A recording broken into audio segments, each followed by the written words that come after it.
Good afternoon. I know a lot of you been waiting on an update from the past meeting, and it is, I believe, our fourth meeting.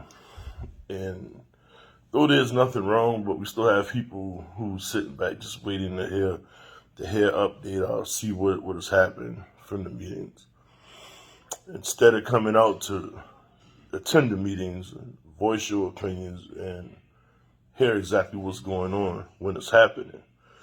But it's neither here nor there at this point. Last meeting was successful. We were able to have great dialogue amongst the drivers. Some were very constructive. Others were misinformed and shouting out a bunch of things that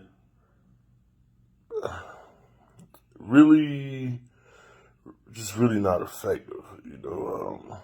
I would never say a waste of time. Just before you decide to come in the meeting and voice your opinion, even if you don't have all the facts, do your homework, man. Do your homework. I mean, that's something that we learned in grade school. Part of having assignments and being responsible. Just do your homework. So we had a guest speaker, Mr. Kenneth Riley, the president at our local ILA. He came out, spoke, cleared up a lot of different things that guys around, blaming ILA for, and emphatically blaming them for stuff that they really don't even have no control over. And a lot of that, if enough of that stuff gets passed around, people start to believe it. And once again, it's just one of those things that matter doing your homework, to find out exactly who controls those working parts that's affecting what we do on a day-to-day basis. That's causing us the headache. We got a huge mountain to climb, and for some of you, it's not working fast enough.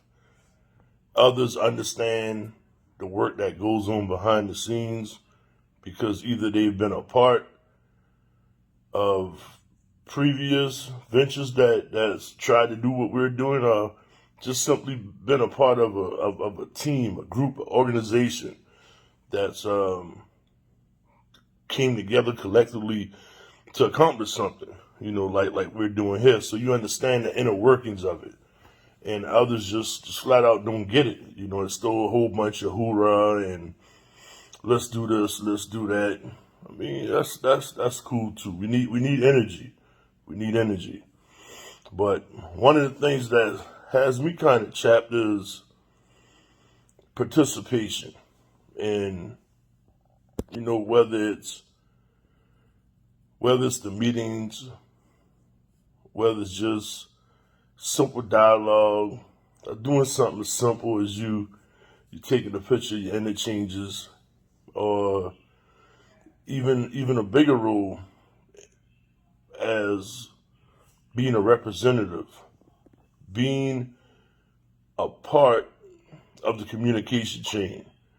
Because ultimately, we got to figure out a way to strengthen communication chains. I reached out myself to, I think I got like 11 or 12 representatives for various companies.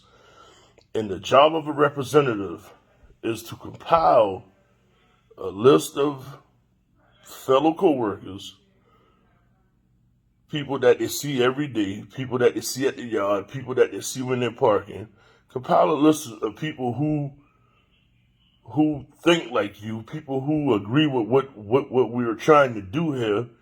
Compile that list of those people, so when it comes to us communicating, either myself or another committee member will then pass the information along, And then it's up to that representative to make sure that information reaches the people who it needs to reach in the various companies.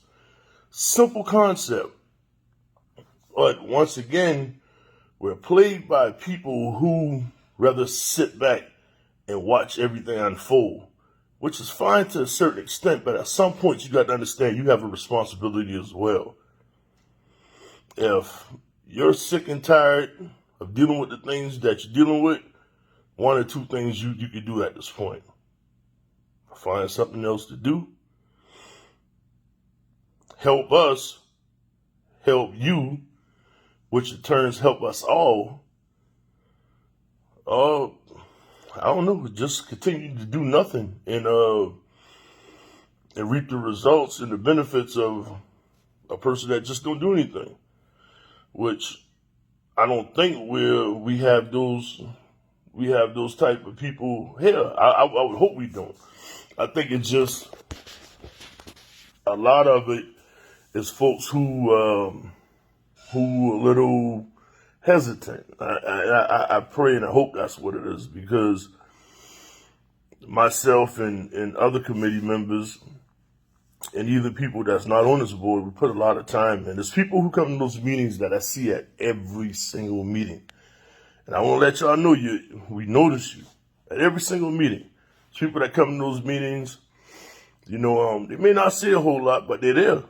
And you got a couple of them that, after the meeting, we return to work on Monday, and I'll get a phone call and we converse about things that went on, and they give their opinion, which is fine. But the way we built this organization, for one, you don't have a thing to worry about when they come to your job or your lease, your contract with whatever company you're with. You don't have a thing to worry about. Because what you got to understand, it's your right as a owner operator, a company driver, whatever, lease to own, whatever you're doing. It's your right to be represented. It's your right to be treated fairly. It's your right to get paid for what it is that you do every day. It's your right not to be detained in the port for 2 to 4 to 5 hours and not be paid for it. It's your right to not have to sit in the port and choose whether or not you're going to run your truck and cause issues to your DEF DPF system, or you're going to shut it off and sit in the truck in a cab that can get up to 100, 115 degrees. It's your right not to be subjected to do those things. It's your right as a female trucker out here to have adequate facilities to do basic human nature. I mean, we all should have that, but we know men have secrets that women just don't. So we got to find a way to come together. You guys got a responsibility to have these conversations and dialogues with one another. We're not miracle workers. I know I'm not. I possess the same power you have. The same power that wakes you up every morning. Wake me up. The same things you do in the morning when you get ready for work, I do. I'm not a superhuman. I mean, I get tired. I'm up 3 o'clock in the morning as well. And I know other committee members, they up before me. Some of those guys, we pull off the same yard. They there before I'm there. And, I ask of them to do things.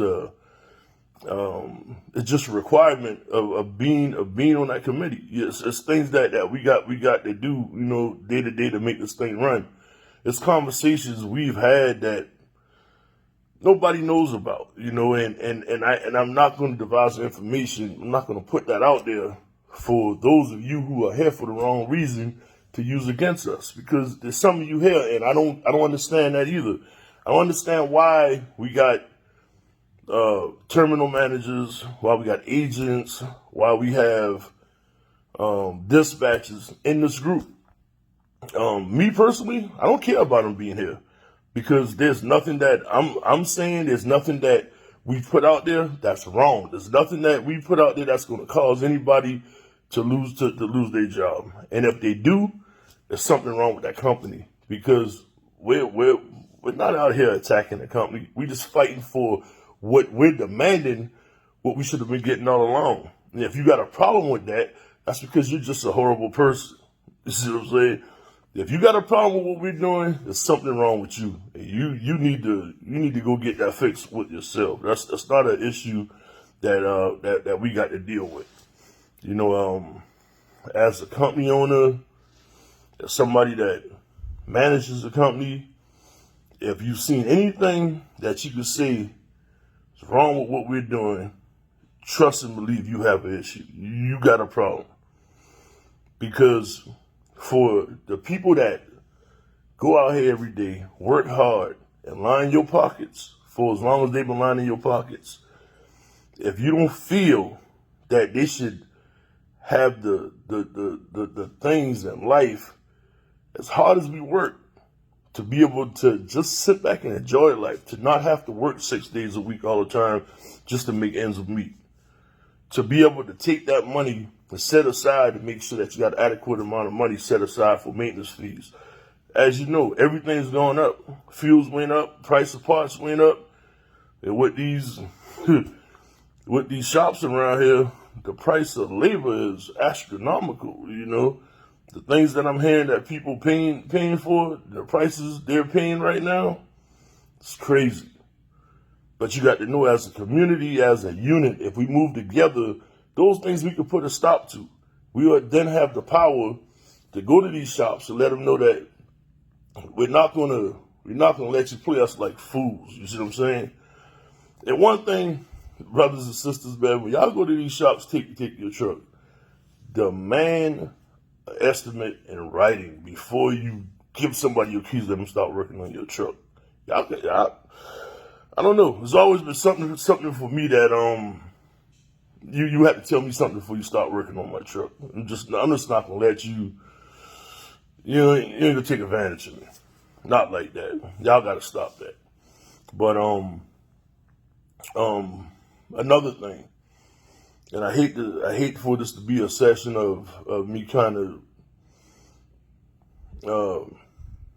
going off in a manner, whatever. But it's very upsetting to me that we put together this back to school drive, and I believe when we left the meeting the other night, I think we had 41 people at the meeting, if I'm not mistaken.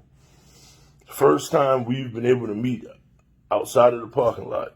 Everybody had excuses. Oh, it's too hot. This, that, the third. And we had 41, which is consistent. I'm good with that. We had 41 people the other night show up. And before they left out of there, we had $317 for the back to school drive. Now, we put this information out there, and here it is, I think the fifth or sixth day into the back to school drive. And I don't think we're not even halfway through our goal of $2,500. Sad, because we, at that point of having 317, I think to meet the goal of 2,500, it took $5 from everybody. $5. The concept y'all got to grasp is a little from you, a little from me, equals a whole lot for somebody. And I get it that, you know, some of our pay has been cut by 2/3. More than half your income is gone. I get that. But $5, it's not gonna kill you. But $5 could make the difference of a child going to school with the materials they need to get an education. And we all know how important that is. See, with education comes empowerment for the next generation not to be sitting here going through the things that we're dealing with right now, because they'll be educated enough. Not saying, I know the powers that be feel that way, feel like what we do, we're just a bunch of dumb truckers, but we all know better than that. Because if that was the case, you have plenty of horrific stories to talk about going up and down those roads, if every trucker was what they say we are. So we don't have to dispel that, but by any means, it is what it is. Let them think what they want to think, because I guarantee you, by the time we finish doing what we're doing, they gonna know way smarter than what they ever thought. But back to school drive. Everybody who in the sound of my voice right now, $5. Cash App Mr. Deshaun Lincoln. If you don't have his Cash App, go to his page. Deshaun Lincoln. DESHAWN Lincoln. Just like President Lincoln. Last name. Same way. Go to his page. I mean, not go to his page. Just type it in the little magnifying glass, the little search bar, the little search glass at the top of the Coalition 18 page. It's going to come up and show you his Cash App, whatever, for the back to school drive. Send $5. Send more if you can. But we want to be able to do what we need to do to play our part, to do our part, which is simple. Now, it's a whole lot of other things to be discussed, a whole lot of things I wish I could update y'all on, but in this format, at this time, I just can't. But trust me, what we've done here in South Carolina is sparked a wildfire. And when I tell you a wildfire, you wouldn't even believe. You couldn't even imagine. Twice this week, myself and other committee members have been on conference calls, podcasts with folks in high places, with folks in positions larger than what we could ever fathom. Like way beyond what we thought of when we started Coalition 18, man. So know that, we got other cities looking at us, other port truckers, organizations. They're studying what we've done, and we still new to this. Only 3 months, but that lets you know the things that we've done to build an organization together as a community. The things that we've done as a community is being studied by others because the model is working. It may not be working fast enough for everybody, but trust and believe it's working. So do what y'all got to do, man. Communicate. Step up to the plate. Become a representative for your company. I'm not telling you to go out there and force feed somebody anything. All it is up to you is to get with people who want to be a part, but they still out there saying that they don't know. They're not getting information. So you're going to be the source of information for them. That's all you're doing. You're not going there trying to sign nobody up, force feeding somebody anything. Not putting yourself or them people in no uncomfortable situation. Just do your part. But make sure y'all do what you got to do for the back to school drive. We got the Christmas drive following this. And still want to partner up with the port and the various steamship lines to do that, to take that container, stuff it full of toys, and be able to give those people in need when it comes to Christmas. Every child deserves that dream, despite what you believe. But let's do that. And it's a lot of good information we'll be coming with real soon. I'm gonna have a conference call with the rest of the committee to find out exactly what it is we should be saying, what we shouldn't be saying, because in upcoming couple of weeks, there's a lot of things that's going on. We're gonna need y'all support. And one of the things when it comes to organizations like this and doing what we're doing, it's gonna take money to make it run. Plain and simple. It's gonna take money to make it run. If you don't agree with that, just go ahead and remove yourself. Remove yourself so we don't have wasted space. You know what I'm saying? Remove yourself. Because in order for us to get to where we need to get to, it's lawyers going to be involved. It's flights going to have to take place. It's a lot of different things. And one of the big driving forces behind what we're doing is just even doing the driver scholarship, putting one person through trucker school 4 times a year every quarter, put somebody in the trucker school. That's if 400 members did what they're supposed to do. I think it's like $12 is all it takes. $12, and I believe we upwards of 600 members. Like as far as the people that's not on social media, which we got names and stuff like that for those folks, but names and telephone numbers and some email addresses. So let's do what we got to do on our end to make this thing work. Peace, solidarity.